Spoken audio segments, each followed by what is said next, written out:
আমি এখন এমন একটি বাড়ির সামনে দাঁড়িয়ে আছি, যে বাড়ির রয়েছে একটি সুগভীর ইতিহাস।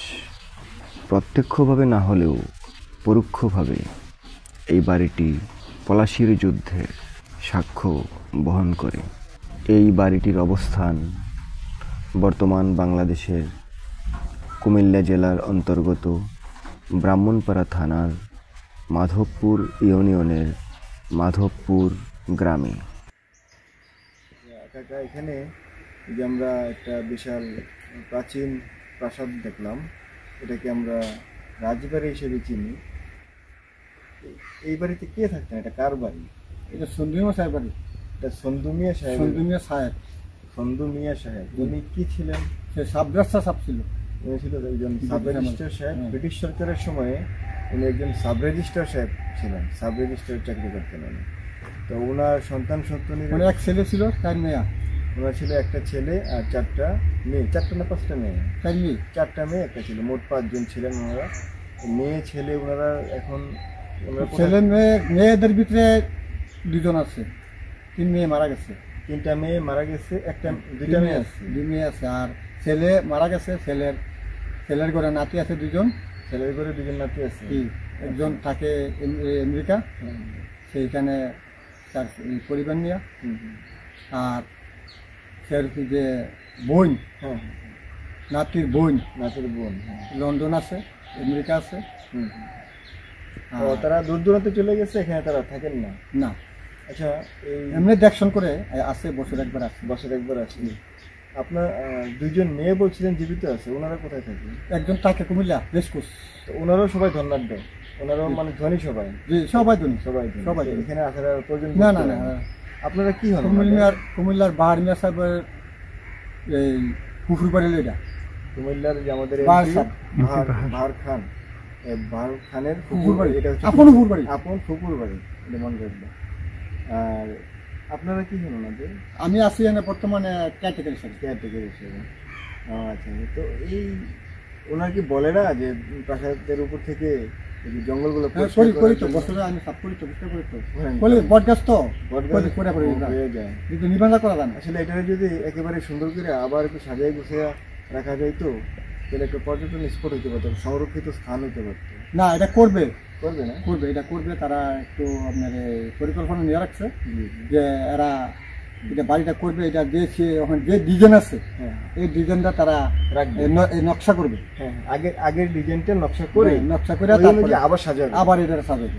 তাহলে ঠিক আছে, খুব ভালো আইডিয়া। হ্যাঁ, তো তারা তো হয়তো ওখানে বর্তমানে যারা আছে এই বাড়ির এখন বর্তমানে মালিক তো নাতিরা। তো ওরা আবার বোন বিশাল সম্পদের মালিক। হ্যাঁ, এক বোনে বলছে যে আমি 2 কোটি টাকা খরচ করবো বাড়িটা। হ্যাঁ, ওরা আছে সবাই একটা নিয়ে বড় বড় পদ নিয়ে আসে আর কি। তো এখানে তারার ভিতরে কিনা যেন কোনো গরিব না, সবাই ধনী। ছোট ভাই MA পাস করছে। ওরা এখন ইংলিশে কবিতা লেখে, ঢাকা বই দিয়ে। ঢাকা বাংলা মোটর আছে, ঢাকা বাংলা মোটর থাকে, যে ইংরেজিতে কবিতা লেখে, সে ইংলিশে কবিতা লেখে ছোট ভাই। আর বড় ভাই আছে আমেরিকা, তার পরিবার নিয়ে। আপনার নামটা কি? আমার নাম মোহাম্মদ আলী। আপনারা এখানে ভালো আছেন তো? জি, আল্লাহ রাখছে, আলহামদুলিল্লাহ। ধন্যবাদ। স্থানীয় মানুষেরা এই বাড়িটিকে রাজবাড়ি বা সাহেব বাড়ি হিসেবে সম্বোধন করেন। বাংলা, বিহার, উড়িষ্যার নবাব সিরাজউদ্দৌলার সাথে 1757 খ্রিস্টাব্দে পলাশীর আম্রকাননে ব্রিটিশদের বিরুদ্ধে যে যুদ্ধ সংঘটিত হয়েছিল, সে যুদ্ধের ইতিহাস বাঙালি আজও ভুলতে পারেনি। সেই রক্তক্ষয়ী যুদ্ধে মীর জাফর, জগৎ শেঠ, রাজবল্লভের মতো বিশ্বাসঘাতকদের মাধ্যমে এই জাতি পরাধীনতার শৃঙ্খলে আবদ্ধ হয়েছিল প্রায় 190 বছরের জন্য। সেই রক্তক্ষয়ী সংগ্রামে যারা অংশগ্রহণ করেছিলেন নবাব সিরাজউদ্দৌলার পক্ষে, তাদের মধ্যে একজন হলেন হুক্কালালের পিতা মাধব লাল। হক্কালাল এবং মাধবলাল। ওনারা ছিলেন হিন্দু ধর্মাবলম্বী। পলাশির যুদ্ধে নবাব সিরাজউদ্দৌলার পতনের পর মির্জাফরের পুত্র মিরনের অত্যাচার থেকে বাঁচার জন্য রাতের আধারে নৌকাযোগে দীর্ঘ পথ পাড়ি দিয়ে ত্রিপুরা রাজ্যের অন্তর্গত কালিদাহ সায়রের পূর্ব পারে সপরিবারে চলে আসেন হক্কালাল। সময়ের ব্যবধানে এই অংশটি এখন স্বাধীন বাংলাদেশের কুমিল্লা জেলার অন্তর্গত। এই স্থানে আগে কোনো জনবসতি ছিল না, তাই হক্কালাল তার বাবা মাধবলালের নাম অনুসারে এই স্থানটির নামকরণ করেন মাধবপুর।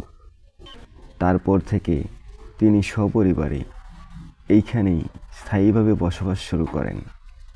পরবর্তীতে একজন ইসলাম ধর্মপ্রচারক শেখ মহিউদ্দিন মৌলভী ইয়েমেন থেকে এসে পার্শ্ববর্তী গ্রাম মিরপুরে বসতি স্থাপন করেন। ইসলাম ধর্মপ্রচারক শেখ মহিউদ্দিন মৌলভীর হাত ধরেই হক্কালাল ইসলাম ধর্ম গ্রহণ করেন এবং শেখ মহিউদ্দিন মৌলভীর সাথে আত্মীয়তার সম্পর্ক স্থাপন করেন। ইসলাম ধর্ম গ্রহণ করার পর তিনি তার নাম পরিবর্তন করে রাখেন শেখ লাল। তারপর থেকে তিনি একজন সম্ভ্রান্ত মুসলিম হিসেবে সপরিবারে এইখানেই বসবাস করে গেছেন সারাটি জীবন। কত রঙ্গ জানো রে মানুষ, কত রঙ্গ জানো, কত রঙ্গ জানো রে মানুষ, কত রঙ্গ জানো।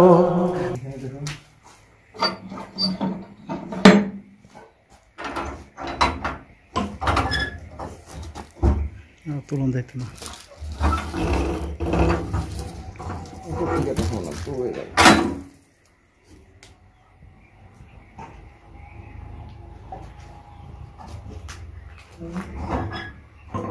পচা মাংস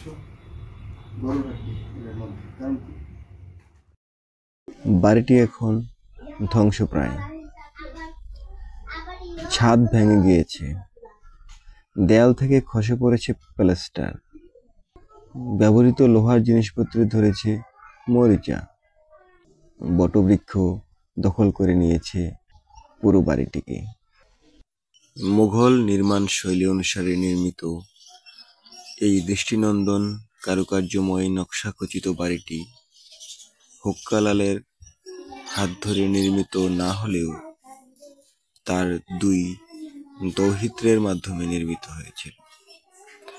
1925 খ্রিস্টাব্দে হক্কালালের পুত্র জারু মিয়ার দুই সন্তান আলতাফুর রহমান ওরফে রঙ্গু মিয়া এবং হাবিবুর রহমান ওরফে ছন্দু মিয়া এই বাড়িটি নির্মাণ করেন।